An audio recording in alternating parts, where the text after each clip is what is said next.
ซ้อนสาบอายเฮียเรื่องค่าไถนามันไกลเกินกว่าดังฟ้าและดิน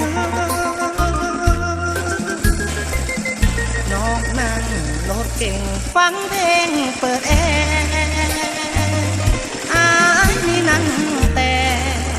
หลังควยฟังเสียงนกกา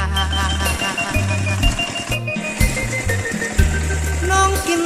อาหารเมืองนอกอายกินผักนอกกับแก้วปลาบ่อาจเอื้อมหาน้องมาคู่เคียงไกล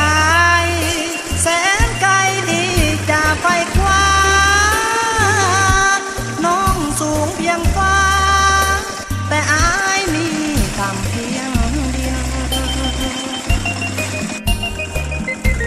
จะขออยู่อย่างคนจนบ่ขอดิ้นรนฝันไฟทวินย่าน้องอยู่พิมพ์เสียเกียรติศักดิ์ศรี